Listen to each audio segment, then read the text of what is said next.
Good morning. Good morning, Miss. Good morning. Good morning. Good morning. ഇവിടെ ഓരോരുത്തർ ഇങ്ങനെ join ചെയ്തുകൊണ്ടിരിക്കുകയാണ്. അപ്പൊ അതായത് ഞാൻ 2-3 മിനിറ്റ് ഒന്ന് വെയിറ്റ് ചെയ്തതാണ് കേട്ടോ. ഇവിടെ 20 ആയപ്പോഴത്തേക്ക് ഓൾറെഡി ഞാൻ ഇവിടെ ഉണ്ടായിരുന്നു. നിങ്ങളൊന്ന് ജോയിൻ ചെയ്യട്ടെ എന്ന് കരുതിയപ്പോ അടുത്ത ക്ലാസ് മുതൽ ഒരു 10:30 ആകുമ്പോഴത്തേക്ക് ഞാൻ ജോയിൻ ചെയ്യാൻ ശ്രമിക്കാം കേട്ടോ. മാക്സിമം നിങ്ങൾ ആ ഒരു സമയം കറക്റ്റ് 1 മണിക്കൂറാണ് നിങ്ങൾക്ക് ക്ലാസ് കിട്ടുള്ളൂ. ഇത് കഴിഞ്ഞിട്ട് ക്ലാസ് കിട്ടിയാൽ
ഓക്കെ. ഇപ്പൊ ഞാൻ പറയുന്നത് കേൾക്കാൻ പറ്റുന്നുണ്ടോ? ഇപ്പൊ ക്ലിയർ ആണോ? അതെ. ഓക്കെ. എന്തോ നെറ്റിന്റെ എന്തോ പ്രശ്നമാണെന്നൊരു വോയിസ് ഇവിടെ ബ്രേക്ക് ആവായിരുന്നു, കട്ടായി പോയതാണ് കേട്ടോ. ഓക്കെ. അപ്പൊ ഞാൻ പറഞ്ഞത് 10:30 ആകുമ്പോഴത്തേക്കും തന്നെ എല്ലാവരും ഒക്കെ ഒന്ന് ജോയിൻ ചെയ്യാൻ നോക്കാം. അപ്പൊ നമ്മൾ കഴിഞ്ഞ ക്ലാസ്സിൽ എവിടെ വരെയായിരുന്നു പറഞ്ഞു നിർത്തിയത്? നമ്മുടെ ഹോസ്പിറ്റൽ ഇവല്യൂഷൻ ആയിരുന്നു. എല്ലാവരും മോക്ക് ടെസ്റ്റ് ചെയ്തു നോക്കിയോ? ചെയ്ത് നോക്കിയായിരുന്നു അല്ലേ? കുഴപ്പമൊന്നുമില്ലല്ലോ. ക്വസ്റ്റ്യൻസ് മോക്ക് ടെസ്റ്റ് ചെയ്തിട്ട് ഏതെങ്കിലും ക്വസ്റ്റ്യൻ ഡൗട്ടോ എന്തെങ്കിലും കാര്യങ്ങളോ ഉണ്ടെങ്കിൽ നിങ്ങൾക്ക് പിറ്റേ ദിവസം ക്ലാസ്സിൽ വരുമ്പോ അതൊന്ന് ചോദിച്ച് ക്ലിയർ ചെയ്യാം കേട്ടോ. ക്വസ്റ്റ്യൻസ് ഒക്കെ ഡയറക്റ്റ് ക്വസ്റ്റ്യൻ ആയിരുന്നു. എന്തായാലും നമുക്ക് ചാപ്റ്റർ വായിച്ചു കഴിഞ്ഞാൽ നിങ്ങൾക്ക് ആൻസർ ചെയ്യാവുന്നേ ഉള്ളൂ. ഇനി ഇവിടെ ഒരു കാര്യം ഞാൻ പറയട്ടെ. ഇവിടെ നോക്കിയേ, നിങ്ങൾ ആ മെസൊപ്പൊട്ടാമിയൻ ഹോസ്പിറ്റലില് അവിടെ നമ്മൾ പറഞ്ഞില്ലേ first record prescription came from Zumar. ആ സുമറിന് SUMER ഉള്ളൂ കേട്ടോ. അതൊന്ന് കറക്റ്റ് ചെയ്തേ. എന്റെ നോട്ടില് ഈ പ്രിന്റഡ് നോട്ടിൽ ഇവിടെ കറക്റ്റ് ആണ് കിടക്കുന്നത്. അപ്പൊ നിങ്ങൾ അതൊന്ന് കറക്റ്റ് ചെയ്തേ. ഡബിൾ M ഇല്ല.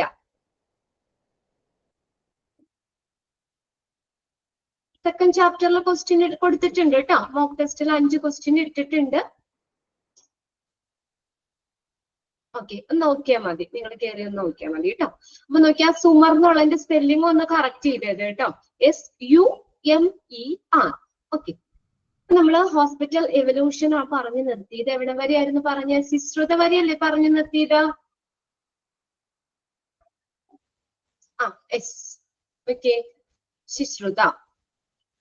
ഫാദർ ഓഫ് സർജറി നമ്മൾ പറഞ്ഞില്ലേ, who is the father of surgery? Sushruta പറഞ്ഞു. S വെച്ചിട്ട് തന്നെ ഓർത്ത് വെക്കാം. സർജറിയുടെ S, ശുശ്രുതയുടെ S, രണ്ടും സ്റ്റാർട്ട് ചെയ്യുന്നത്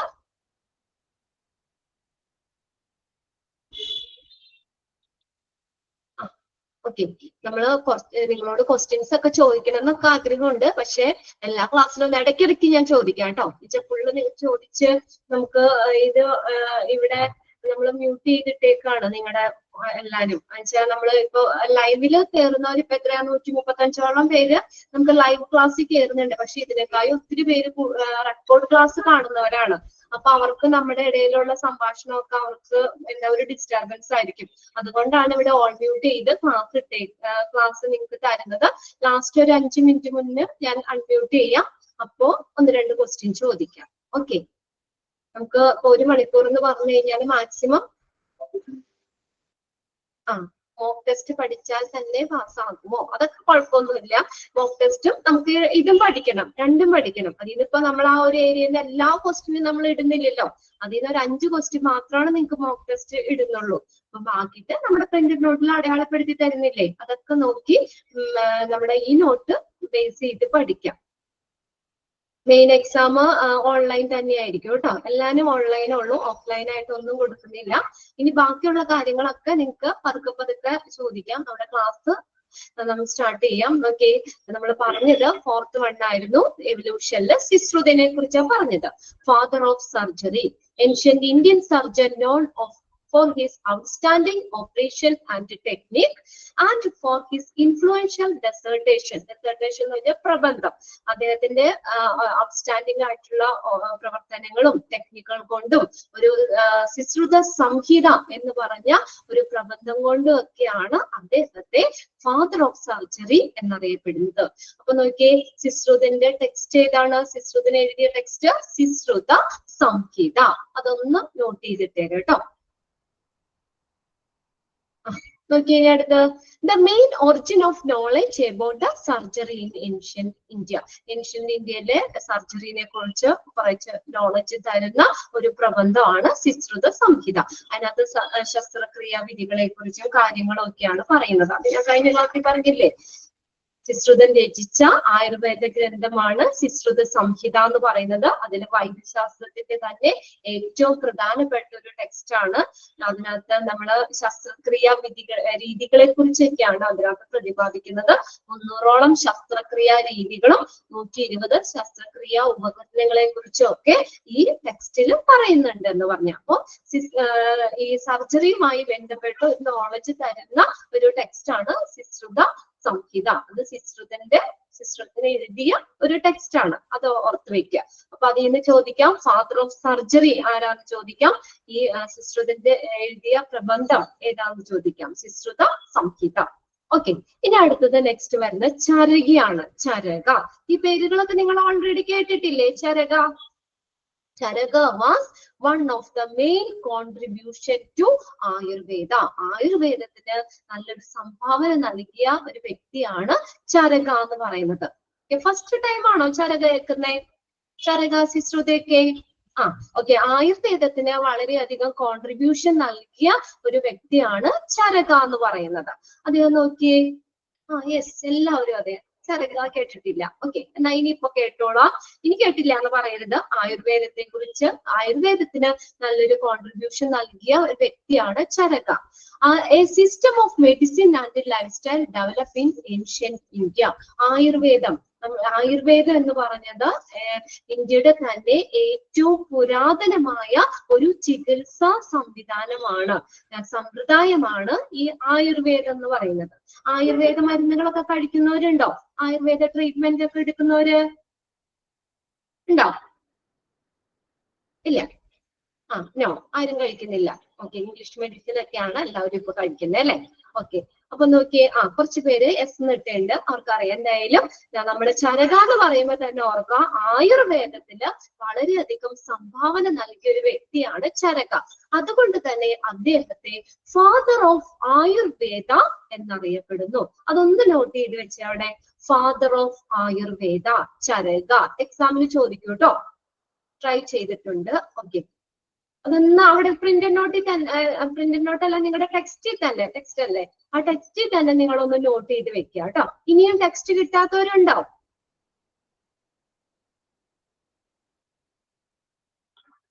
ഓക്കെ, യെസ് ഉണ്ട്. ചിലപ്പോ അത് എന്താ പറയാ, ഇത്തിരി ദൂരെയൊക്കെ ആയതുകൊണ്ടായിരിക്കും. ഇവിടെ നിന്ന് തന്നെ നിങ്ങൾക്ക് ടെക്സ്റ്റ് തരും, എല്ലാവർക്കും കിട്ടും.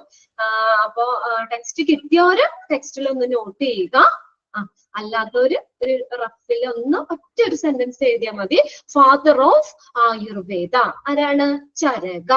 ഫാദർ ഓഫ് സർജറി ആരാണ്? Who is the father of surgery? Sushruta. Father of Ayurveda, who is the father of Ayurveda? Charaka. അപ്പൊ ആയുർവേദത്തിന് വളരെയധികം സംഭാവന നൽകിയ ഒരു വ്യക്തിയാണ് ചരക എന്ന് പറയുന്നത്. അതുകൊണ്ട് അദ്ദേഹത്തിനെ ഫാദർ ഓഫ് ആയുർവേദ എന്നറിയപ്പെടുന്നു. നോക്കിയേ, PDF ഇല്ല കേട്ടോ, PDF ഇവിടെ നിന്നില്ല, നിങ്ങൾക്ക് ടെക്സ്റ്റ് ആണ് ഇവിടെ ഉള്ളത്.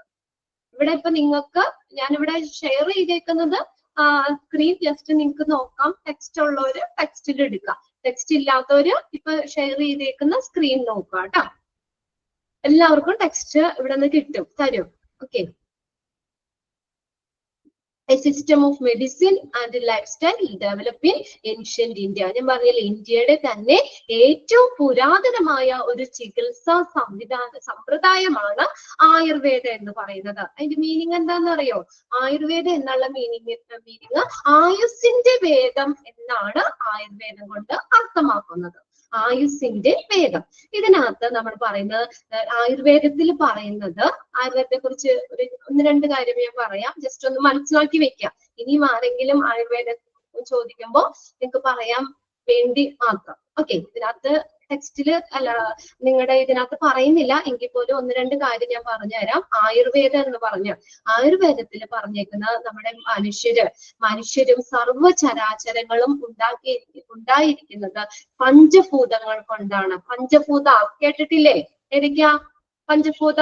ഭൂമി, വായു, ജലം, ആകാശം, അഗ്നി. അപ്പൊ ആയുർവേദത്തിൽ എന്താ പറഞ്ഞേക്കുന്നത്? ഈ പ്രപഞ്ചത്തിലെ മനുഷ്യരും സർവ്വചരാചരങ്ങളും ഉണ്ടായിരിക്കുന്നത് പഞ്ചഭൂതങ്ങൾ കൊണ്ടാണ്.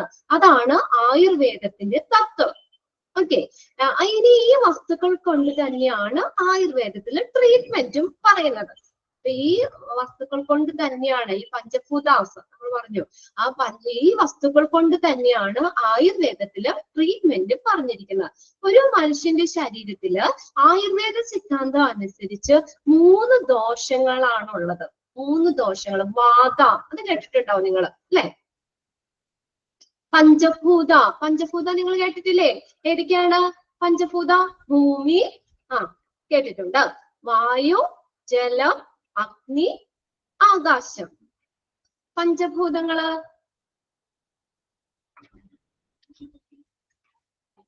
ഓക്കെ,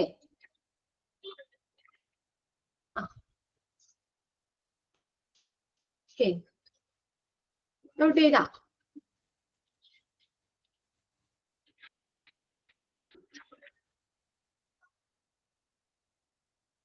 ഓക്കെ, നോട്ട് ചെയ്തു.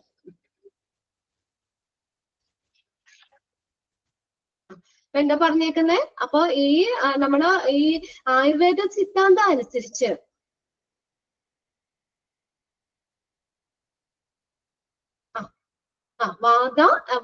ഈ ആയുർവേദ സിദ്ധാന്തം അനുസരിച്ച് നമുക്ക് 3 ദോഷങ്ങളാ ഉള്ളത്. ഏതൊക്കെയാ?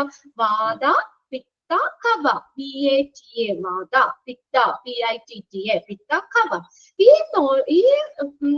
3 ദോഷങ്ങളാന്ന് പറഞ്ഞു. ആയുർവേദ സിദ്ധാന്തം അനുസരിച്ച് നമുക്ക് ഒരു മനുഷ്യന്റെ ശരീരത്തില് 3 ദോഷങ്ങൾ ഉള്ളത്, വാത, പിത്ത, കഫ. ഈ ഒരു ദോഷത്തിന്റെയും അല്ലെങ്കിൽ ധാതുവിന്റെയും സമഗ്രമായിട്ടുള്ള അവസ്ഥയാണ് എന്തെന്ന് പറയുന്നത്? ചരക. എന്താണ് ചരക എന്ന് പറഞ്ഞ ആയുർവേദത്തിന് വളരെയധികം സംഭാവന നൽകിയ ഒരു വ്യക്തിയാണ്. അതുകൊണ്ട് അദ്ദേഹത്തെ ഫാദർ ഓഫ് ആയുർവേദ എന്നറിയപ്പെടുന്നു. അത്രയും നോട്ട് ചെയ്യാണ്, ഫാദർ ഓഫ് ആയുർവേദ. ഓക്കെ, ഇനി ചരകൻ എഴുതിയ ടെക്സ്റ്റ് ആണ് ഏത്? ചരക സംഹിത എന്ന് പറയുന്നത്. ചരക സംഹിത. ഇനി ഇവിടെ ഒന്ന് ശ്രദ്ധിച്ചേ. ഇപ്പൊ നമ്മൾ പറഞ്ഞു ആയുർവേദ സിദ്ധാന്തം അനുസരിച്ച് നമ്മുടെ ശരീരത്തിൽ 3 ദോഷങ്ങള് ഏതൊക്കെയാ? വാത, പിത്ത, കഫ. ഈ ദോഷത്തിന്റെയും ധാതുവിന്റെയും ഒക്കെ സമഗ്രമായിട്ടുള്ള ഒരു അവസ്ഥയാണ് എന്തെന്ന് പറയുന്നത്? ഒരാളുടെ ആരോഗ്യം എന്നാണ് ആയുർവേദ സിദ്ധാന്തം പറയുന്നത്. അപ്പൊ ഇതനുസരിച്ച് നമുക്ക് എന്താണ് ഈ ആയുർവേദത്തില്, അപ്പൊ അതിൽ ഏതെങ്കിലും നമുക്ക് എല്ലാം ഒരേപോലെ ആയിരിക്കണം. അതിൽ ഏതെങ്കിലും ഒന്ന് ഡോമിനേറ്റ് ചെയ്യുകയാണെങ്കിൽ, one of them is dominating and is called disease. അതിൽ ഏതെങ്കിലും ഒരെണ്ണം കൂടുകയാണെങ്കിൽ, നമുക്കിപ്പോ വാദം കൂടുകയാണ്, പിത്ത കൂടുകയാണ്, കഫത്തിന്റെ അളവ് കൂടുകയാണ്, അങ്ങനെ വരുമ്പോഴാണ് എന്തുണ്ടാകുന്നത്? രോഗം ഉണ്ടാകുന്നത് എന്നാണ് ഈ ആയുർവേദം പറയുന്നത്. അപ്പൊ ആയുർവേദത്തിന് മരുന്നുകള് നമുക്കറിയാം, ഇപ്പൊ സൈഡ് എഫക്ട്സോ കാര്യങ്ങളോ ഒന്നുമില്ല, നമുക്ക് വളരെ സേഫ് ആണ്. അതുപോലെ നമുക്ക് സൈഡ് എഫക്ട്സും ഒന്നും അവിടെ ഇല്ല. ഓക്കെ, അത്രയും അതൊന്നും ഇതിനകത്ത് പറയുന്നില്ല. ജസ്റ്റ് എന്നാലും ഞാൻ എന്താണ് ആയുർവേദം എന്നുള്ളത് മാത്രമേ പറഞ്ഞതാണ് കേട്ടോ. അപ്പൊ നമ്മള് നോക്കിയേ. അപ്പൊ ഇനി നോക്കി ഇവിടെ എന്താ പറഞ്ഞേക്കുന്ന? നോക്കി, ആയുർവേദ. ആയുർവേദ എന്ന് പറഞ്ഞ എന്താ? A system of medicine and life style developing ancient India. Ancient ഇന്ത്യയില് ഉള്ള ഒരു തരത്തിലുള്ള മെഡിസിൻ അല്ലെങ്കിൽ അവരുടെ ലൈഫ് സ്റ്റൈലാണ് ഈ ആയുർവേദം എന്ന് പറയുന്നത്. അത് നോക്കി, he is known as editor of medical treatise named Charaka Samhita. അപ്പൊ നോക്കിയേ, അവിടെ ഈ ചരകൻ എഴുതിയ ടെക്സ്റ്റ് ഏതാണ്? ചരക സംഹിത. നോട്ട് ചെയ്തിടുക കേട്ടോ, ചരക സംഹിത. ചരക സംഹിത നോക്കിയേ, one of the basic text of classical Indian medicine and Ayurveda. Classical Indian medicine, നമ്മള് ശാസ്ത്രീയമായിട്ടുള്ള ഇന്ത്യൻ മെഡിസിൻസിനെ കുറിച്ചും ആയുർവേദത്തെ കുറിച്ചും ഒക്കെ പറയുന്ന ഒരു ടെക്സ്റ്റ് ആണ് ചരക സംഹിത. ഇത്രയും കാര്യങ്ങൾ ആ പാരഗ്രാഫിൽ നിങ്ങൾ നോട്ട് ചെയ്യണം. Father of Ayurveda, Charaka. പ്രബന്ധം എന്നാണ് കേട്ടോ.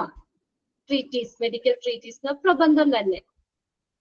അദ്ദേഹം എഴുതിയ ടെക്സ്റ്റ് ആണ് എന്തെന്ന് പറയുന്നത്? ചരക സംഹിത. പ്രബന്ധം എന്നാണ് ട്രീറ്റീസ് എന്ന് പറയുന്നത്. മെഡിക്കൽ ട്രീറ്റീസ് നെയ്മഡ് ചരക സംഹിത. ചരകൻ എഴുതിയ ടെക്സ്റ്റ് ആണ് ചരക സംഹിത. അതിലെന്താ പറയുന്നത്? ആയുർവേദത്തെ കുറിച്ചാണ് ആ ടെക്സ്റ്റിൽ പറയുന്നത്. Okay, one of the basic text of classical Indian medicine and Ayurveda.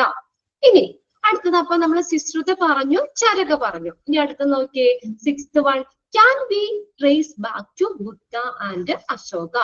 ബുദ്ധന്റെയും അശോകന്റെയും കാലഘട്ടത്തിലേക്ക് തിരികെ വന്നു. Can be traced back to Buddha and Ashoka. During Ashoka's reign, principle of hygiene were followed and C-section were performed. അശോകന്റെ കാലഘട്ടത്തില് അവിടെ follow ചെയ്ത principle ഏതാ? Principle of hygiene. നമ്മൾ നേരത്തെ പറഞ്ഞ ഹൈജീൻ പ്രിൻസിപ്പിളും C-section എന്താ? സിസേറിയൻ സെക്ഷനും അവര് പെർഫോം ചെയ്തു. പെർഫോം ചെയ്യാന്ന് വെച്ചാൽ നിർവഹിക്കുക. സിസേറിയൻ സെക്ഷനും പ്രിൻസിപ്പിൾ ഓഫ് ഹൈജീനും അവിടെ ഫോളോ ചെയ്തു അശോകന്റെ കാലഘട്ടത്തില്. ഇനി ലാസ്റ്റ് നോക്കി 8ാമത്തെ പോയിന്റില്, regional hospital for the infirm and destitute were build by Buddha. അതൊന്ന് അണ്ടർലൈൻ ചെയ്തിട്ടേ. ആർക്കടെ കാലഘട്ടത്തിലാണ്? ഈ ഇൻഫോം എന്ന് വെച്ചാൽ അശക്തരായിട്ടുള്ളവര്, ഡെസ്റ്റിറ്റ്യൂട്ട് നിരാലംബര്,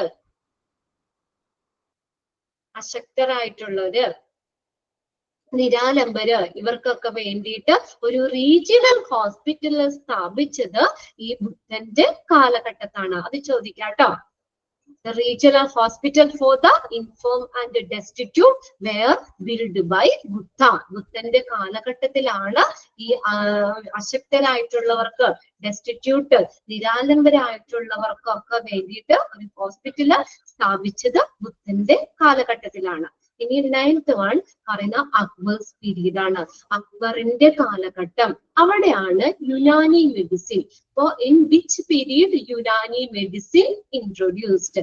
യുനാനി മെഡിസിൻ ഏത് കാലഘട്ടത്തിലാണ് കൊണ്ടുവന്നത്? അക്ബർസ് പീരീഡ്. അക്ബറിന്റെ കാലഘട്ടത്തിലാണ് യുനാനി മെഡിസിൻ ഇൻട്രൊഡ്യൂസ് ചെയ്തത്. Okay, in which period Unani medicine introduced? ഏത് പീരീഡിലാണ്? അക്ബർസ് പീരീഡ്. അവിടെ ഒരു കാര്യം നിങ്ങളുടെ ടെക്സ്റ്റിലേക്ക് അല്ലെങ്കിൽ നോട്ട്ബുക്കിലേക്ക് എഴുതിയെടുക്കുക.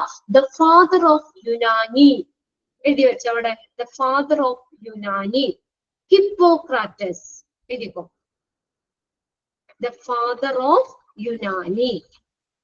ദ ഫാദർ ഓഫ് യുനാനി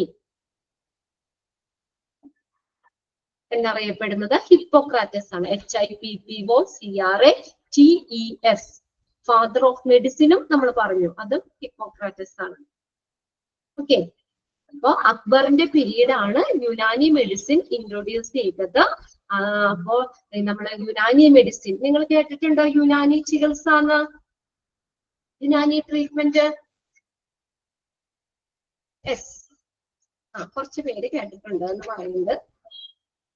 എന്താ യുനാനി എന്ന് പറയുന്നത്? ഫാദർ ഓഫ് യുനാനി എഴുതി വെച്ചോ.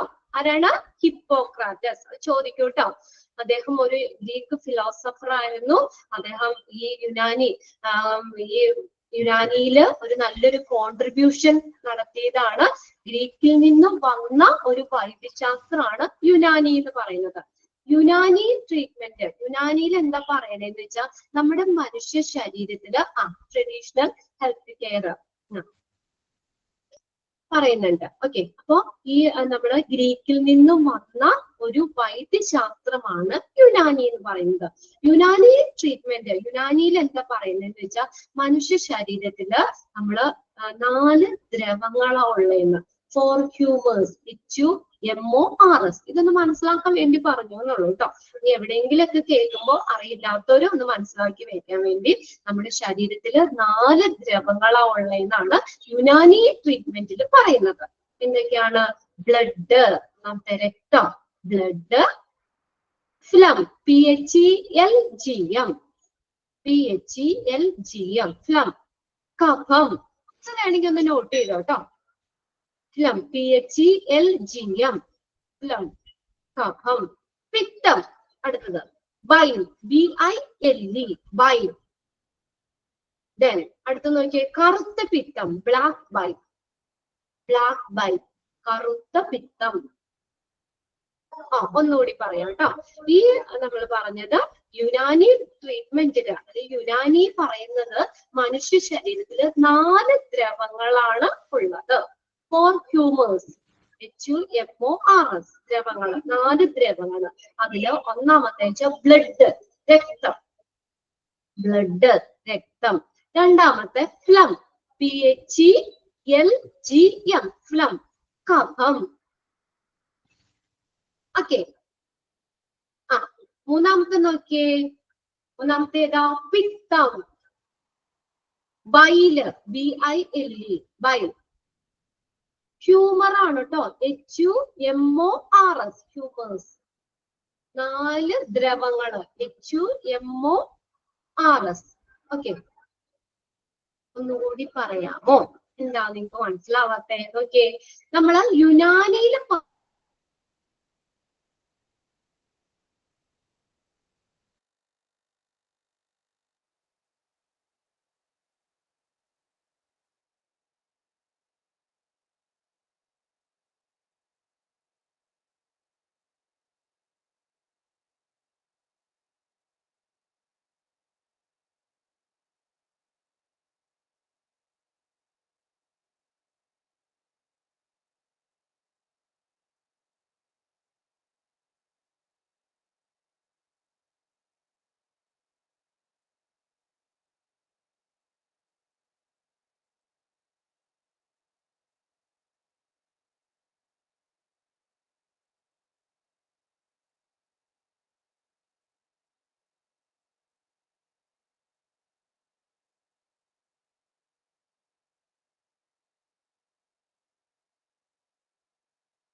ഓക്കെ, നെറ്റിന്റെ എന്ത് പ്രശ്നമായിരുന്നു കേട്ടോ, നെറ്റ് കട്ടായി പോയതാണ്.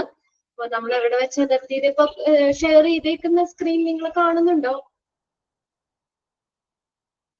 ഓക്കെ, ഇല്ല ഇല്ല.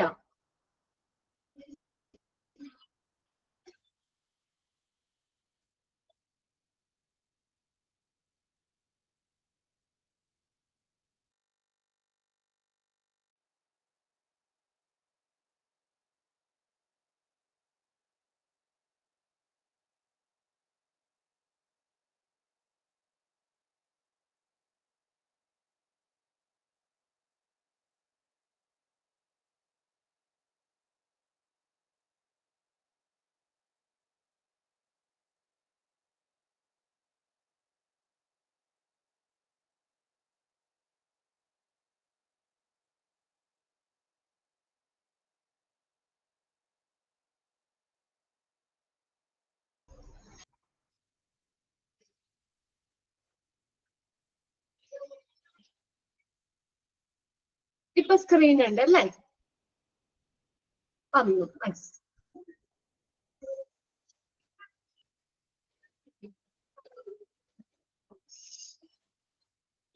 ഓക്കെ, അപ്പൊ നമ്മൾ പറഞ്ഞത് യുനാനിനെ കുറിച്ചായിരുന്നു അല്ലെ? Akbar's period Unani medicine. അക്ബറിന്റെ കാലഘട്ടത്താണ് യുനാനി മെഡിസിൻ ഇൻട്രൊഡ്യൂസ് ചെയ്തത്. യുനാനി എന്താണെന്ന് പറഞ്ഞുകൊണ്ടിരുന്നപ്പോഴാണ് നമ്മുടെ നെറ്റ് പോയത് അല്ലെ? ഇപ്പൊ സെറ്റ് ആണ്. Okay, very good. അപ്പൊ നമ്മൾ പറഞ്ഞത് യുനാനി, ഫാദർ ഓഫ് യുനാനി ആരാണ്? ഹിപ്പോക്രാറ്റസ്. എഴുതി വെക്കുക അവിടെ കേട്ടോ. യുനാനിയുടെ ഫാദർ എന്നറിയപ്പെടുന്നത് ഹിപ്പോക്രാറ്റസ് ആണ്. അതെന്ന് പറഞ്ഞാൽ യുനാനി എന്ന് പറഞ്ഞ എന്താ?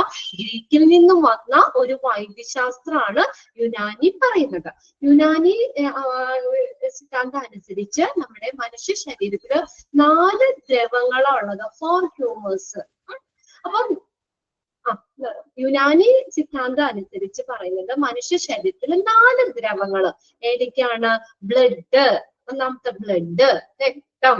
രണ്ടാമത്തെ ഫ്ലം, കഫം, PHELGM, ഫ്ലം, കഫം. മൂന്നാമത്തെ ബൈല്, ബൈൽ എന്ന് പറഞ്ഞാൽ പിത്തം.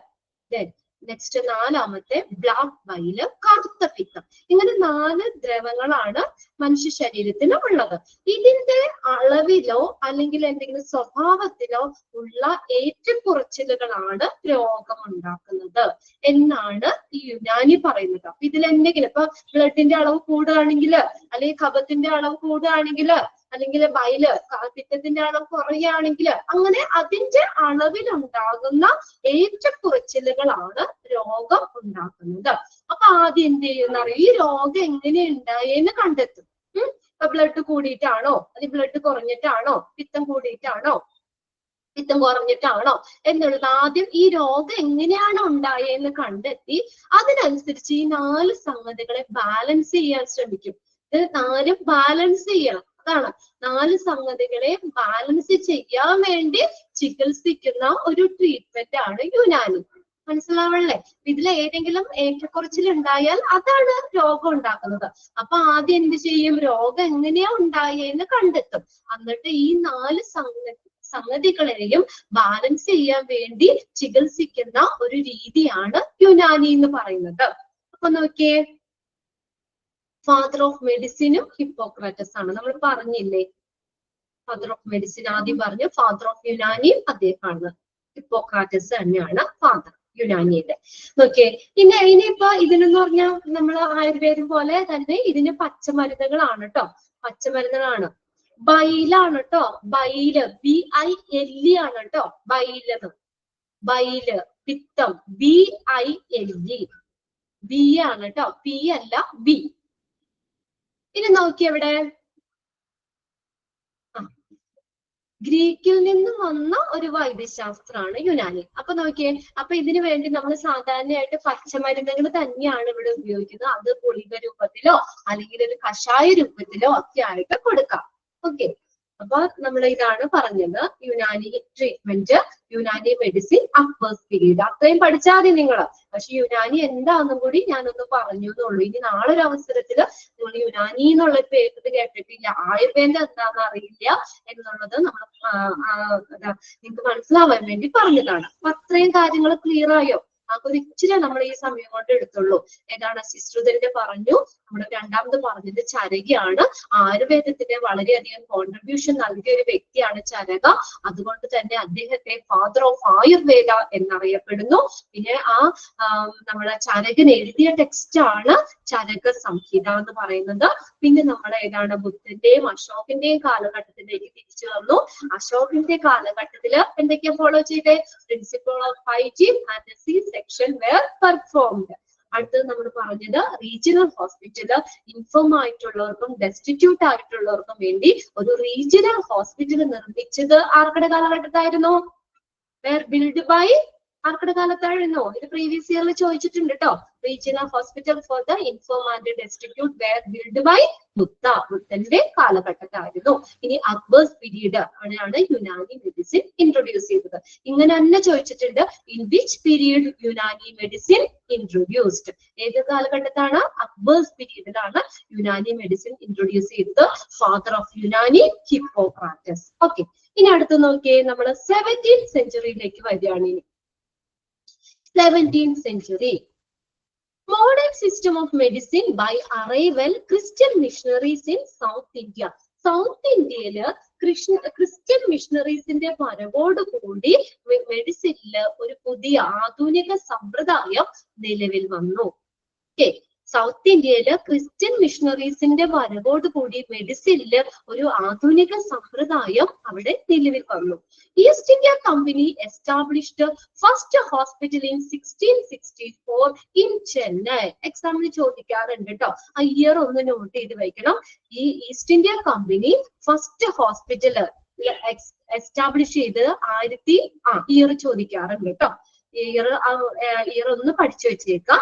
East India company establish first hospital in 1664. എവിടെയാ? 1664 ചെന്നൈയില് ഫസ്റ്റ് ഹോസ്പിറ്റല് എസ്റ്റാബ്ലിഷ് ചെയ്തു ഈസ്റ്റ് ഇന്ത്യ കമ്പനി. ആർക്ക് വേണ്ടിയാ? ഫോർ ഇറ്റ് സോൾജേഴ്സിന് വേണ്ടി, പട്ടാളക്കാർക്ക് വേണ്ടിയിട്ട് ഫസ്റ്റ് ഹോസ്പിറ്റല് ചെന്നൈയില് 1664 സ്ഥാപിച്ചു. അല്ലെ ചോദിക്കാം, first hospital establish in East India Company in എവിടെയാന്നുള്ളതും ചോദിക്കാം. അല്ല, എവിടെയാണ് ഇയറും ചോദിക്കാം, എന്നാണെന്നുള്ളത് ചോദിക്കാം, എവിടെയാണെന്ന് ചോദിക്കാം. ചെന്നൈയിലാണ് സോൾജേഴ്സിന് വേണ്ടി. ആൻഡ് in 1668 for സിവിലിയൻസിന് വേണ്ടിയിട്ട്. സിവിലിയൻസ് എന്ന് പറഞ്ഞാൽ സാധാരണക്കാർക്ക് വേണ്ടിയിട്ട് 1668 east India company first hospital establish ചെയ്തു. അത് രണ്ടും നോട്ട് ചെയ്യണം കേട്ടോ. East India Company established first hospital in 1664 in Chennai. ചെന്നൈയില് 1664 first hospital establish ചെയ്തു. ആർക്ക് വേണ്ടി? സോൾജേഴ്സിന് വേണ്ടിയിട്ട്. സിവിലിയൻസിന് വേണ്ടിയിട്ട് 1668 ഫസ്റ്റ് ഹോസ്പിറ്റൽ എസ്റ്റാബ്ലിഷ് ചെയ്തു. ഇനി next Nokia constant growth during 18th and early 19th century. സമാനമായിട്ടുള്ള വളർച്ച 18ാം സെഞ്ചുറിയിലും 19ാം സെഞ്ചുറിയിലും അതിന് സമാനമായിട്ടുള്ള വളർച്ച നിലവിൽ വന്നു. First medical college in Calcutta in 1835. Note ചെയ്തേ, ഫസ്റ്റ് മെഡിക്കൽ കോളേജ് കൽക്കട്ടയിൽ എന്നാ വന്നത്? 1835.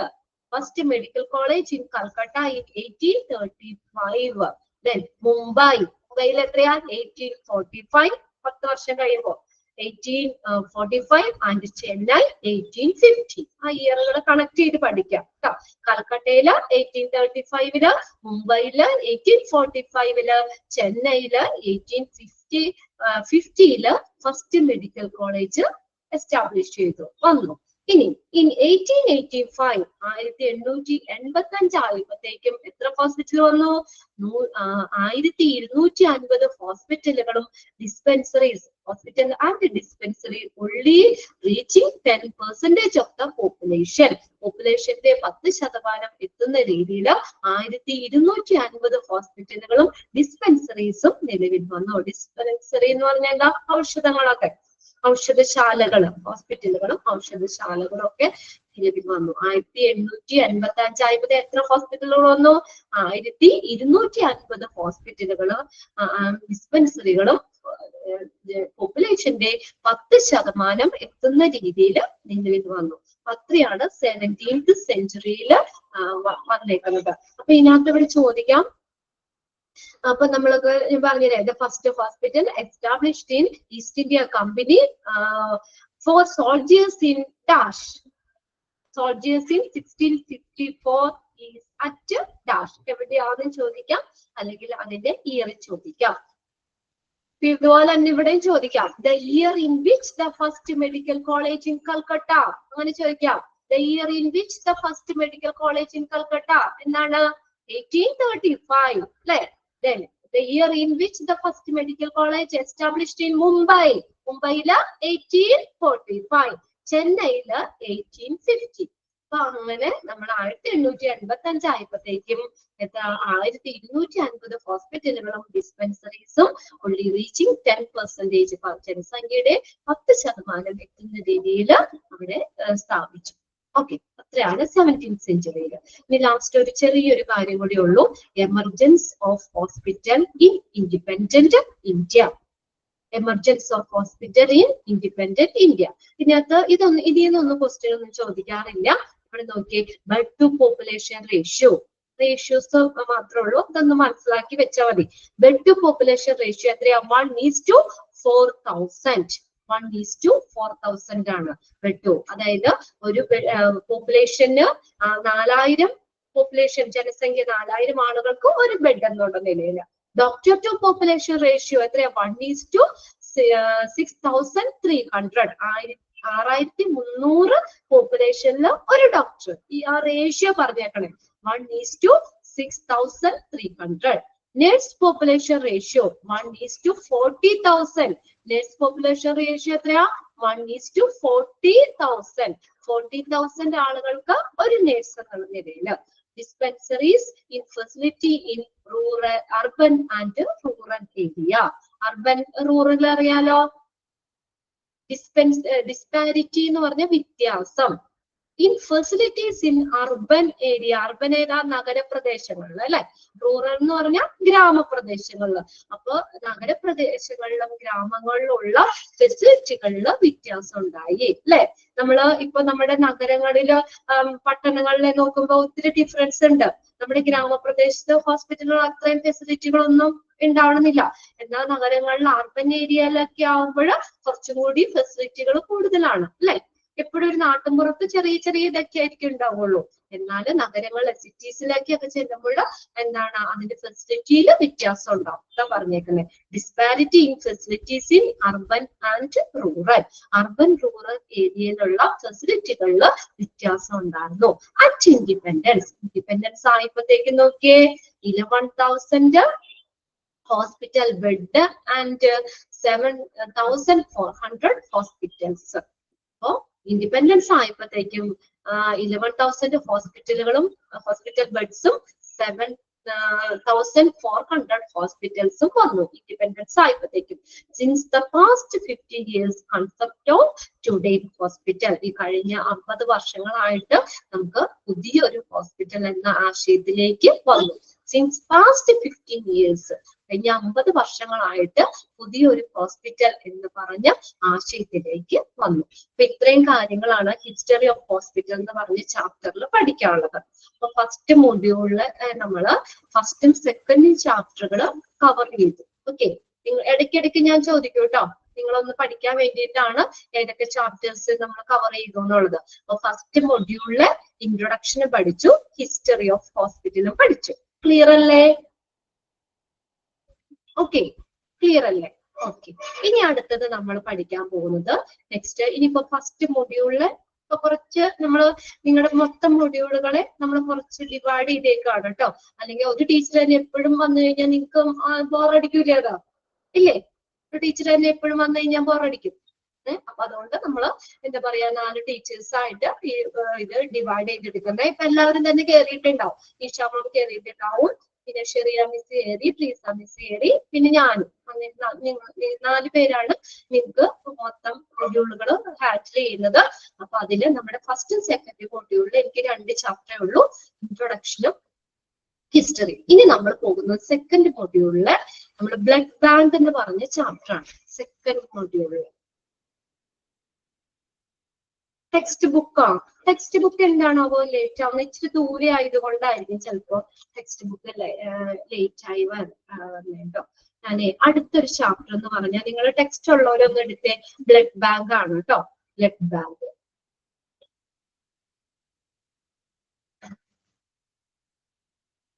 ഞാനൊന്ന് ഷെയർ ചെയ്തെടുത്തേ കേട്ടോ ഇതിലേക്ക്.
ഷെയർ ചെയ്തേക്കുന്ന സ്ക്രീൻ കാണുന്നില്ലേ?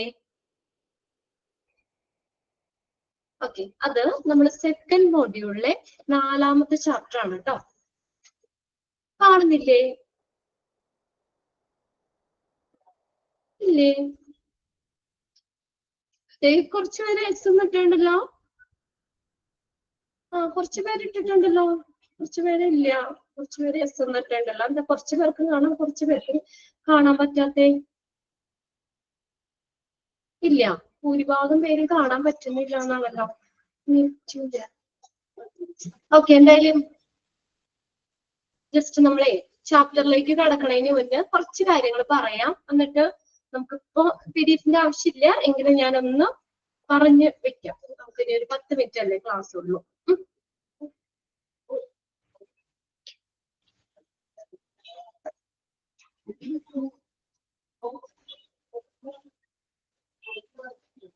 കാണാൻ പറ്റുന്നില്ല?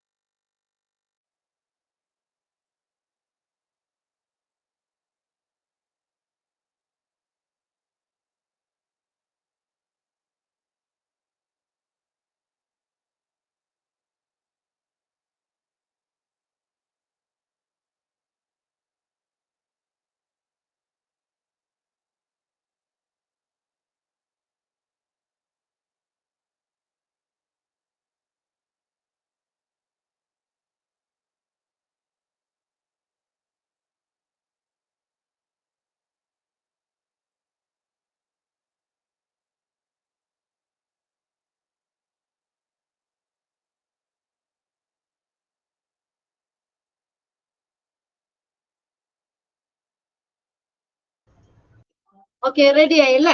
അപ്പൊ കാണുന്നുണ്ട്. ഓക്കെ, അടുത്ത ചാപ്റ്റർ. ഓക്കെ, അപ്പൊ നെക്സ്റ്റ് നമ്മൾ തുടങ്ങുന്നത് ബ്ലഡ് ബാങ്ക് ആണ്. അത് 2ാമത്തെ മൊഡ്യൂളാണ് കേട്ടോ. നിങ്ങൾ ഇങ്ങനെ മൊഡ്യൂൾ തിരിച്ച് പറയുന്നത് എന്താ വെച്ചാൽ നിങ്ങൾക്ക് എക്സാം അങ്ങനെ ഫസ്റ്റും സെക്കൻഡും മൊഡ്യൂളും ഒരുമിച്ചായിരിക്കും എക്സാം വരുന്നത് കേട്ടോ. ഫസ്റ്റ് സെക്കൻഡ് മൊഡ്യൂളാണ്. അപ്പൊ ഫസ്റ്റ് മൊഡ്യൂളിൽ ഞാൻ 2 ചാപ്റ്റർ എടുത്തിട്ടുള്ളൂ, ഇൻട്രൊഡക്ഷനും ഹിസ്റ്ററി. ഒന്ന് നോട്ട് ചെയ്ത് വെച്ചോ കേട്ടോ. ഓരോ ടീച്ചേഴ്സിന്റെയും അവസാനം നിങ്ങൾക്ക് എല്ലാവരും എടുത്തില്ലേ ഒക്കെ ഒന്ന് കമ്പയർ ചെയ്ത് നോക്കാനും നിങ്ങളുടെ ഓക്കെ ആക്കാനും വേണ്ടിയാണ് ഇൻട്രൊഡക്ഷൻ ഹിസ്റ്ററി എന്ന് പറഞ്ഞ ചാപ്റ്റർ ആണ് നമ്മുടെ മൊഡ്യൂള് 1 എടുത്തത്. ഇനി നേരെ നമ്മൾ പോകുന്ന മൊഡ്യൂള് സെക്കൻഡ് മൊഡ്യൂളിലേക്കാണ്. സെക്കൻഡ് മൊഡ്യൂളില് 4ാമത്തെ ചാപ്റ്റർ മുതൽ താഴേക്ക് ഫുള്ള് തന്നെ നമ്മുടെ ഒരു ആംബുലൻസ് സർവീസ് വരുന്നുണ്ട്. അവിടെ വരെ നമ്മൾ എടുക്കുന്ന ചാപ്റ്റർ ആണ്. എനിക്ക് സെക്കൻഡ് മൊഡ്യൂളിലാണ് കേട്ടോ കൂടുതൽ ചാപ്റ്റർ കിടക്കുന്നത്. അപ്പൊ നമ്മൾ അതിനകത്ത് 4ാമത്തെ ചാപ്റ്റർ ആണ്. സെക്കൻഡ് മൊഡ്യൂളിലെ 4ാമത്തെ chapter blood bank. Okay, blood bank. Blood ഒക്കെ ഡൊണേറ്റ് ചെയ്തിട്ടുണ്ടോ ആരെങ്കിലും ഒക്കെ? ബ്ലഡ് ഡൊണേറ്റ് ചെയ്തിട്ടുണ്ടോ? ഉണ്ട്. കീർത്തന ഉണ്ട്, രശ്മി ഇല്ല. ഓക്കെ ഓക്കെ, എന്തായാലും ബ്ലഡ് ബാങ്ക് എന്നൊരു പേര് നിങ്ങൾ കേട്ടിട്ടുണ്ടാവുമല്ലോ. ബ്ലഡ് ബാങ്ക് എന്താ ബ്ലഡ് ബാങ്ക് എന്ന് പറയുന്നത്? ബ്ലഡ് ഒക്കെ കളക്ട് ചെയ്യുന്ന സ്ഥലമാണ് ബ്ലഡ് ബാങ്ക് അല്ലെ? ബ്ലഡ് കളക്ട് ചെയ്യുന്ന സ്ഥലമാണ് ബ്ലഡ് ബാങ്ക്. നമുക്ക് ഏതിപ്പോ ഹോസ്പിറ്റലിൽ എമർജൻസി ആയിട്ടും സർജറിക്കും ഒക്കെ വേണ്ടിയിട്ട് നമുക്ക് ഇപ്പോ ഏത് ബ്ലഡ് ആണെങ്കിലും നമുക്ക് ബ്ലഡ് ബാങ്കിൽ അവൈലബിൾ ആയിരിക്കും അല്ലെ? നേരത്തെ നമ്മൾ ആളുകളെയൊക്കെ അന്വേഷിച്ച് കണ്ടുപിടിച്ചൊക്കെ കൊണ്ടുചെല്ലണമായിരുന്നു. ഇപ്പൊ എന്ന് പറഞ്ഞാൽ ബ്ലഡ് ബാങ്കിൽ നിന്ന് നമുക്ക് ബ്ലഡ് കളക്ട് ചെയ്യാം. അതിനുള്ള ഫെസിലിറ്റി ഹോസ്പിറ്റലുകളിൽ തന്നെ ഉണ്ട്. ഹോസ്പിറ്റലിലെ ഒരു ഡിപ്പാർട്ട്മെന്റ് ആണ് ബ്ലഡ് ബാങ്ക് എന്ന് പറയുന്നത്. ഇത്രയും മനസ്സിലാക്കുക. ബ്ലഡ് ബാങ്ക് എന്ന് പറഞ്ഞാൽ ബ്ലഡ് കളക്ട് ചെയ്യുന്ന സ്ഥലമാണ്. ഡീറ്റെയിൽ ആയിട്ട് പഠിക്കാണ്ട് കേട്ടോ. ഇതിനകത്ത് ഇല്ലാത്ത എക്സ്ട്രാ കുറച്ച് കാര്യങ്ങൾ കൂടി ഞാൻ പറഞ്ഞു തരാം. കോമൺ ആയിട്ട് നിങ്ങൾക്ക് അറിഞ്ഞു വെക്കേണ്ടതാണ്. ഓരോ ബ്ലഡുകളും നിങ്ങളുടെ ബ്ലഡ് ഗ്രൂപ്പ് ഒക്കെ എല്ലാവർക്കും അറിയാലോ അല്ലെ? ഓരോ ബ്ലഡുകള് അതിന് ചേരുന്ന ആർക്കൊക്കെ ബ്ലഡ് റിസീവ് ചെയ്യാം, ആർക്കൊക്കെ നമുക്ക് ബ്ലഡ് കൊടുക്കാം എന്നുള്ള ബ്ലഡ് ടൈപ്പ് എന്നുള്ള സെക്ഷനിൽ കുറച്ച് ഞാൻ പറഞ്ഞു തരാം. ഇതെല്ലാവരും മനസ്സിലാക്കി വെക്കേണ്ട കാര്യമാണ്. കോമൺ ആയിട്ട് നമ്മൾ അറിഞ്ഞിരിക്കണം നമ്മുടെ ബ്ലഡ് ഗ്രൂപ്പ് ഏതാണ്, ഏതൊക്കെ ഗ്രൂപ്പ് ആരിൽ നിന്നൊക്കെ ബ്ലഡ് എടുക്കാം, ആർക്കൊക്കെ നമുക്ക് ഡൊണേറ്റ് ചെയ്യാം എന്നൊക്കെ ഡീറ്റെയിൽ ആയിട്ട് ഈ ചാപ്റ്ററിൽ പഠിക്കാനുണ്ട്. അപ്പൊ എന്തായാലും ഹോസ്പിറ്റലിന്റെ ഉള്ളിലുള്ള ഒരു ഡിപ്പാർട്ട്മെന്റ് ആണ് ബ്ലഡ് ബാങ്ക് എന്ന് പറയുന്നത്. ബ്ലഡ് കളക്ട് ചെയ്യുന്ന സ്ഥലമാണ്. ഈ 2 കാര്യം ക്ലിയർ ആയല്ലോ. ഇനി നമ്മള് ഓരോരുത്തരും ഇവിടെ ഗ്രൂപ്പ് ഒക്കെ ഇട്ട് തുടങ്ങി. എന്റെ പോസിറ്റീവ് ആണ് കേട്ടോ. ഞാൻ ബ്ലഡ് ടൈപ്പ് വരുമ്പോ ഓരോരുത്തരും ഞാൻ ചോദിക്കാം ഏതാ ഗ്രൂപ്പ് ഉണ്ട്. അപ്പോ നമ്മള് ഈ ഡോണർ ബ്ലഡ് ഡൊണേറ്റ് ചെയ്യുന്ന ആളാണ് ഡോണർ എന്ന് പറയുന്നത്. ബ്ലഡ് കൊടുക്കുന്ന ആള് ഡൊണേറ്റ് ചെയ്യുന്ന ആളാണ് ഡോണർ. ബ്ലഡ് റിസീവ് ചെയ്യുന്ന സ്വീകരിക്കുന്ന ആളാണ് റെസിപ്പിയന്റ്. ഓക്കെ, ബ്ലഡ് ഡൊണേറ്റ് ചെയ്യുന്ന ആളെയാണ് ഡോണർ എന്ന് പറയുന്നത്. ബ്ലഡ് റിസീവ് ചെയ്യുന്ന ആളാണ് റെസിപ്പിയന്റ് എന്ന് പറയുന്നത്. അപ്പൊ എന്താ പറയുന്നത്? ബ്ലഡ് കളക്ട് ചെയ്യുന്ന സ്ഥലമാണ് ബ്ലഡ് ബാങ്ക് എന്ന് നമ്മൾ പറഞ്ഞു. അപ്പോ ഈ ബ്ലഡ് ഇപ്പൊ നമ്മൾ ബ്ലഡ് കൊടുക്കാൻ ചെല്ലുകയാണെങ്കിൽ നമ്മുടെ നേരെ ബ്ലഡ് എടുക്കല്ല, അതിനു മുന്നേ കുറച്ച് ടെസ്റ്റുകൾ അവർ ചെയ്യും. ടെസ്റ്റുകൾ അവിടെ നടത്തിയതിനു ശേഷമാണ് നമ്മുടെ ബ്ലഡ് കളക്ട് ചെയ്യുന്നത്. അതൊക്കെ നമുക്ക് ഡീറ്റെയിൽ പഠിക്കാം. ഇവിടെ നോക്കിയേ, അപ്പൊ നമ്മുടെ അടുത്ത് നിന്ന് എടുക്കുന്ന ബ്ലഡ് നേരെ സ്റ്റോർ ചെയ്ത് വെക്കുകയല്ല ചെയ്യുന്നത്. എന്താ, അത് നേരെ ബ്ലഡ് ബാഗിലേക്ക് മാറ്റും. ബാഗ് ഓരോ ബാഗിലാക്കി ബ്ലഡ് ബാഗിലേക്ക് മാറ്റിയിട്ട് അവിടെ ബ്ലഡ് ക്ലോട്ട് ആവാതിരിക്കാൻ സഹായിക്കുന്ന ഒരു ഡ്രഗ് ഉണ്ട്. ഡ്രഗ് അതിനെയാണ് ആന്റികൊയാഗുലന്റുമായിട്ട് മിക്സ് ചെയ്യും. ഒരു ആന്റികൊയാഗുലന്റിന്റെ എക്സാമ്പിൾ ആണ് ഹെപ്പാരിൻ എന്ന് പറയുന്നത്. ഹെപ്പാരിൻ ഒരു ആന്റികൊയാഗുലന്റ് ആണ്. അപ്പൊ എന്തായാലും നമ്മളിൽ നിന്ന് കളക്ട് ചെയ്യുന്ന ബ്ലഡ് എന്ത് ചെയ്തു? ആന്റികൊയാഗുലന്റുമായിട്ട് മിക്സ് ചെയ്തിട്ടാണ് ബ്ലഡ് ബാഗില് സ്റ്റോർ ചെയ്യുന്നത്. മനസ്സിലായോ? അവിടെ ചേർക്കുന്നത് ഏതാണ്? ആന്റികൊയാഗുലന്റ്. ബ്ലഡ് കട്ടയാവാതിരിക്കാം. നമ്മൾ കുറച്ചു നേരം ബ്ലഡ് ഓപ്പൺ ആയിട്ട് ഇരുന്ന് കഴിഞ്ഞാൽ അത് കട്ടയായി പോകും, ക്ലോട്ട് ആവും. അപ്പൊ ബ്ലഡ് ക്ലോട്ട് ആവാതിരിക്കാനുള്ള ആന്റികൊയാഗുലന്റ് ചേർത്തിട്ടാണ് ബ്ലഡ് ബാഗിൽ ബ്ലഡ് സ്റ്റോർ ചെയ്ത് വെക്കുന്നത്. ഇതൊരു ഡ്രഗ് ആണ് കേട്ടോ. ഒരു ഡ്രഗുമായിട്ട് അതിന് എക്സാമ്പിൾ ആണ് ഹെപ്പാരിൻ എന്ന് പറഞ്ഞാൽ. അതുമായിട്ട് മിക്സ് ചെയ്തിട്ടാണ് ബ്ലഡ് ബാഗിൽ ബ്ലഡ് സ്റ്റോർ ചെയ്തിരിക്കുന്നത്. നമ്മുടെ മനുഷ്യ ശരീരത്തിൽ എത്ര ലിറ്റർ ബ്ലഡ് ഉണ്ട്? 5 litre. Okay, very good. Safeera message Keerthana message ചെയ്യുന്നുണ്ട്. നമ്മുടെ ശരീരത്തില് എത്രയാണ്? 5 ലിറ്റർ ബ്ലഡ് ഉള്ളത്. അതിനകത്ത് ഇപ്പൊ നമുക്ക് നമുക്ക് എന്തെങ്കിലും സർജറി വേണ്ടി വരുമ്പോഴോ, നമുക്ക് അനീമിക് ആകുമ്പോഴോ അല്ലെ, നമുക്ക് ബ്ലഡില് നമുക്ക് ഹെൽത്തി RBC ഇല്ലാത്തൊരവസ്ഥ, അതൊക്കെ പഠിക്കാണ്ട്. അപ്പൊ അങ്ങനെ അല്ലെങ്കിൽ ഹീമോഗ്ലോബിന്റെ അളവ് കുറയുന്ന അവസ്ഥ. അപ്പൊ ആ ഒരു സിറ്റുവേഷനിലൊക്കെ നമുക്ക് ബ്ലഡ് ട്രാൻസ്ഫ്യൂസ് ചെയ്യേണ്ടി വരും അല്ലെ? നമുക്ക് ബ്ലഡ് ആരുടെയെങ്കിലൊക്കെ ബ്ലഡ് ഒരു ആക്സിഡന്റ് പറ്റി അല്ലെങ്കിൽ ഒരു സർജറി ചെയ്യുമ്പോഴൊക്കെ നമുക്ക് വേറെ ആൾക്കാരുടെ ബ്ലഡ് നമുക്ക് സ്വീകരിക്കേണ്ടതായിട്ട് വരാം. നമ്മൾ ഇനി ബ്ലഡ് ഡൊണേറ്റ് ചെയ്യുമ്പോൾ കുറച്ച് കാര്യങ്ങൾ നോക്കണം. അതായത് കുറച്ച് അവിടെ പ്രോട്ടോകോൾ ഉണ്ട്. അതായത് വയസ്സ് 80 to 65 years. അത് കോമൺ ആയിട്ടുള്ള കാര്യം ഞാൻ പറയുന്ന കേട്ടോ, ഇതിനകത്തില്ല, ഇൻട്രൊഡക്ഷനിലേക്ക് നമ്മൾ കടന്നിട്ടില്ല. 18 തുടങ്ങി 65 വയസ്സിന്റെ ഇടയിലുള്ളവർക്കാണ് ബ്ലഡ് ഡൊണേറ്റ് ചെയ്യാൻ പറ്റുള്ളൂ. ഒന്നാമത്തെ ഒരു കണ്ടീഷനാണ് 18 to 65. 18 മുതൽ 65 വയസ്സിന്റെ ഇടയിലുള്ളവർക്ക് മാത്രമേ ബ്ലഡ് ഡൊണേറ്റ് ചെയ്യാൻ പറ്റുള്ളൂ. ആരോഗ്യമുള്ള ഒരാൾക്ക്, ഒരു ഹെൽത്തി ആയിട്ടുള്ള ഒരാൾക്ക് 3 മാസത്തിൽ ഒരിക്കല് 300 ml ബ്ലഡ് ഡൊണേറ്റ് ചെയ്യാം. ഫുള്ള് നമ്മുടെ ബ്ലഡ് എടുക്കൂല, എന്തോരം എടുക്കോളൂ? 300 ml. അത് 3 മാസത്തിൽ ഒരിക്കൽ, 3 മാസം കൂടുമ്പോൾ 300 ml ബ്ലഡ് ആണ് എടുക്കുന്നത്. ഒരു പ്രാവശ്യം ബ്ലഡ് ഡൊണേറ്റ് ചെയ്തിട്ട് മെയിൽസിലാണെങ്കിൽ 90 ദിവസം കഴിഞ്ഞിട്ട് അടുത്ത ഡൊണേഷൻ ചെയ്യാൻ പറ്റും, ബ്ലഡ് ഡൊണേറ്റ് ചെയ്യാൻ പറ്റും. എന്നാൽ ഫീമെയിൽസിലാണെങ്കിൽ ഏകദേശം ഒരു 120ഓളം ദിവസം കഴിഞ്ഞതിന് ശേഷമാണ് അടുത്ത ഡൊണേഷൻ പറ്റത്തുള്ളൂ. ഓക്കെ, അപ്പൊ 300 ml ബ്ലഡ് ആണ് ഒരു പ്രാവശ്യം ഡൊണേറ്റ് ചെയ്യുമ്പോൾ അവിടെ എടുക്കുന്നത്. ഇത്രയും കാര്യങ്ങൾ നമ്മൾ പറഞ്ഞല്ലോ. നമ്മൾ ബ്ലഡ് ഡൊണേറ്റ് ചെയ്യുമ്പോൾ എന്തൊക്കെ കണ്ടീഷൻസ് ആ പറയുന്നത്? 18 മുതൽ 65 വയസ്സിന് ഇടയിലായിരിക്കണം. പിന്നെ വെയിറ്റ് 45 kg മുകളിലായിരിക്കണം. 45 കിലോന് മുകളിലുള്ളവർക്ക് മാത്രമേ ബ്ലഡ് കൊടുക്കാൻ പറ്റുള്ളൂ. 45 കിലോയ്ക്ക് മുകളിലായിരിക്കണം. പിന്നെ അവര് ഹെൽത്തിയും ഫിറ്റും ആയിരിക്കണം. ഒരു ആരോഗ്യം ഇല്ലാത്ത ഒരാൾക്കടയിൽ ബ്ലഡ് എടുക്കാൻ പറ്റുമോ? ഇല്ല അല്ലെ? ഹെൽത്തിയും ഫിറ്റും ആയിരിക്കണം. പിന്നെ പറയുന്നത് എന്ന് വെച്ചാൽ കമ്മ്യൂണിക്കബിൾ ഡിസീസ് ഒന്നും ഉണ്ടാവാൻ പാടില്ല. നമുക്ക് ബ്ലഡിലൂടെ ട്രാൻസ്മിറ്റ് ചെയ്യുന്ന കമ്മ്യൂണിക്കബിൾ ഡിസീസ് ഉണ്ടാവാൻ പാടില്ല. അപ്പൊ നമുക്കിപ്പോ എന്തെങ്കിലും അസുഖം ഉണ്ടെങ്കിൽ ആ ബ്ലഡ് കൊടുക്കുന്ന ആൾക്ക്, സ്വീകരിക്കുന്ന ആൾക്കും അസുഖം വരും അല്ലെ? അപ്പൊ ഇത്രയും ടെസ്റ്റുകളൊക്കെ നടത്തിയതിനു ശേഷമാണ് ബ്ലഡ് നമ്മുടെ എടുക്കുള്ളൂ. ബ്ലഡ് ഡൊണേറ്റ് ചെയ്തുള്ളവർക്ക് അറിയാം അല്ലെ? ബ്ലഡ് ഡൊണേറ്റ് ചെയ്തവർക്ക് അറിയാം. ഇത്രയും കാര്യങ്ങളൊക്കെ നോക്കും, അവര് ബ്ലഡ് ഗ്രൂപ്പ് നോക്കും. പിന്നെ അതുപോലെ തന്നെ ഏതൊക്കെയാണ് നമ്മള് ഇത് മെയിൻ ആയിട്ട് ബ്ലഡ് കൊടുക്കാൻ വേണ്ടിയുള്ള ഒരു കണ്ടീഷൻസ് ആയിട്ട് അവിടെ പറഞ്ഞേക്കുന്നത്. പ്രിലിമിനറി ചെക്കപ്പുകള്, പ്രിലിമിനറി ടെസ്റ്റുകളാണ് ഈ പറയുന്നത്. ഏതൊക്കെയാ? 18 മുതൽ 65 വയസ്സിന് ഇടയിലായിരിക്കണം. Wait 45 kg മുകളിലായിരിക്കണം. അവര് ഹെൽത്തിയും ഫിറ്റും ആയിരിക്കണം. കമ്മ്യൂണിക്കബിൾ ഡിസീസ് ഒന്നും ഉണ്ടാകാൻ പാടില്ല. ഈ കണ്ടീഷൻസ് ഒക്കെ നോക്കിയിട്ടാണ് ബ്ലഡ് എന്ത് ചെയ്യുള്ളൂ, നമുക്ക് ഡൊണേറ്റ് ചെയ്യാൻ പറ്റത്തുള്ളൂ. അപ്പൊ ഇത്രയും കാര്യങ്ങള് ഒന്ന് കോമൺ ആയിട്ട് പറഞ്ഞതാണ്. അടുത്ത ക്ലാസ്സിൽ നമുക്ക് ഇത് സ്റ്റാർട്ട് ചെയ്യാം കേട്ടോ. ബ്ലഡ് ബാങ്ക് എന്ന് പറഞ്ഞ ചാപ്റ്റർ സ്റ്റാർട്ട് ചെയ്യാം.